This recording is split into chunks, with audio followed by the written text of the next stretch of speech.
Welcome back to 843 TV at Coastal Discovery Museum, and now we're going to be talking about a wonderful exhibit called the 4 Sketchbooks, and Elizabeth Greenberg is going to talk about where this art came from. Yes, so we're really happy to have this show. This is in our second gallery, the Sea Island Gallery, and this is a show celebrating 25 years of the South Carolina Governor's School for the Arts and Humanities, which is up in Greenville, South Carolina. A lot of people don't really know it exists. We're actually really lucky in South Carolina. We have 3 governor's schools. This was the first one, so it is a public boarding school. So for 11th and 12th grade, students can apply to, and they have to submit portfolios, things like that, to get in, and then they go up to Greenville and they're boarding students there. Neat. And it is an arts high school, so they have visual artists, musicians, dancers, creative writing, theater, and they just added a film program as well. So I'm familiar with the visual arts program because my son actually went there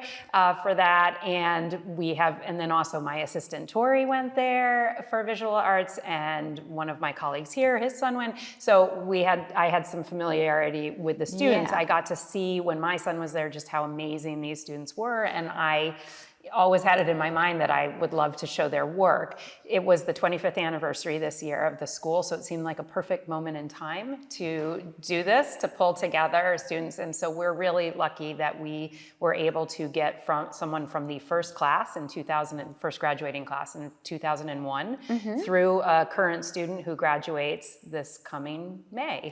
So, and it's 14 artists. When you go to that school, you have a foundational year, your junior year. So you do all your academic classes in the morning. It's a regular high school in that sense, AP classes, all that. And then in the afternoon, you go to your studios. If you're a visual artist, you go to your studios. You focus on all the different areas: painting, drawing, ceramics, filmmaking, animation, sculpture, anything, printmaking, anything you can think of. Yeah. And then they also bring in outside artists to talk to the students. They have evening studio classes where they do live drawing, things like that. It's pretty impressive, and the work that comes out of this is amazing. So, and a lot of the kids go on to art school or liberal arts schools and study art, and many of them end up to be working artists, which is so we have a mix here. The older ones who graduated in the earlier classes are all working artists now or in graduate school for art.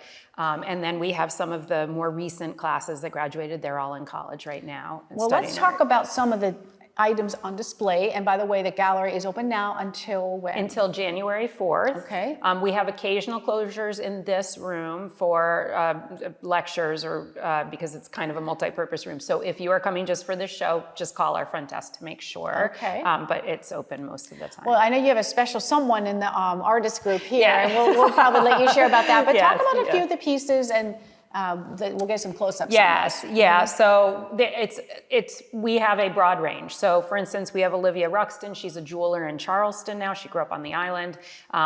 So her work is over there. It is fabulous. She makes some pieces that are like movable pieces and really gorgeous craftsmanship. She, for instance, was concentrated in metals at the school and then went on to art school for jewelry. Kevin Hopkins, who's an incredible artist, he's currently finishing his MFA at Virginia Commonwealth University, which is a very good art program. And so he's got a great painting above our mantle there, as well as these, he calls them effigies, these figures that he stuffs. And so he's a real up-and-comer in the art world. He's getting quite a lot of press, actually, and awards.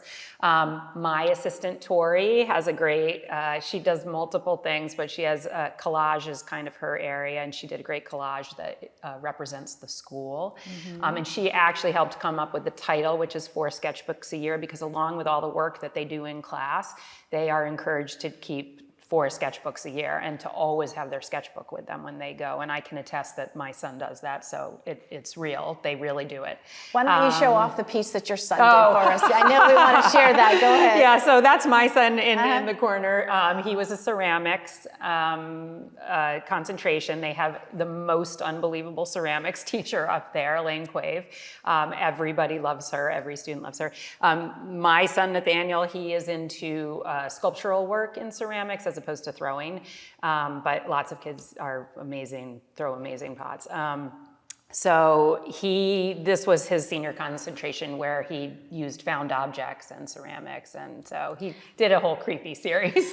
Well, there's so many different styles in here, but we don't have Yes. time to share it all now. That's why we want you to come out Yes. to the Coastal Discovery Museum and check out the exhibit. Elizabeth, thank you for sharing with us. Thank you.